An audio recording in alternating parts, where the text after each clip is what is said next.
Brazilians are different.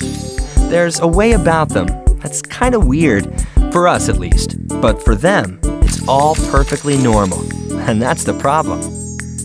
Well, perhaps the best way to explain Brazil is by telling you about a small and unusual berry called Jaboticaba. You can only find them in Brazil, and they are delicious.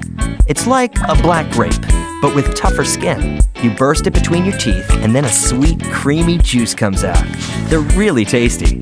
Once you start, you can't stop eating them. It's just pop, pop, pop all day long. This fruit is so unique, Brazilians use it as a metaphor for all things exclusively Brazilian. They talk about Jaboticaba technology, like the TV color standard they had, or their electronic voting machines, both of which you won't find anywhere else but in Brazil. The fruit's also good for describing customs that are typically Brazilian. Call it Jaboticaba behavior. Take appointments, for instance. Now, it's not true that Brazilians aren't strict about appointments. Quite the contrary. Brazilians are always strictly 15 minutes late. In fact, there's no greater gaffe than showing up on time.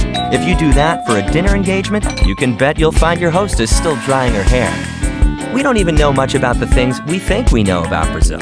Take Carnival, for instance. Brazilian Carnival is not just a popular festivity. It's a humongous, multi-million-dollar mega event that brings the country to a full halt for 4 days and involves hundreds of thousands of people just to get the Rio Samba schools out on the Sambadrome. Oh, by the way, here's another funny thing. Samba school is a misnomer. People don't go there to learn how to dance samba. Actually, only those who can dance really well are allowed to join. Go figure why they call it a school.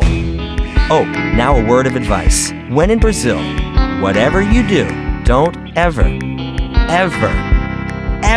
do the OK hand gesture. Unless you want to get your ass kicked big time. It's a major obscenity. Don't ask how I found that out. Another case of Jaboticaba behavior. Everybody becomes your childhood buddy at the first meet. Now, Brazilians are definitely the warmest people I've ever met. Everybody touches everybody. They hug each other like a long-lost cousin or something. So whenever you are in Brazil, don't get freaked out by this.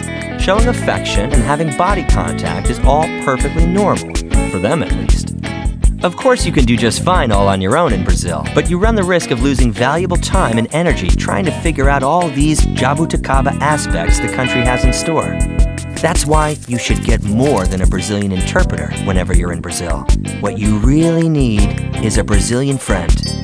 What you want is someone who knows the places, traditions, culture, and above all, the way of thinking of the warm and peculiar Brazilians. I would like to introduce you to my good friends in Brazil, the guys from Holding Clube.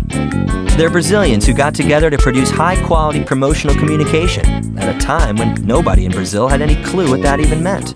Today, 20 years later, they run 6 successful agencies. Each one has its specialty, but all 6 enjoy a very Brazilian talent. The ability to create experiences that thrill and captivate, bonding brands with their consumers. You can be sure from the moment you meet the guys from Holding Clube that they'll become as close as your closest childhood buddies. And so will your consumers.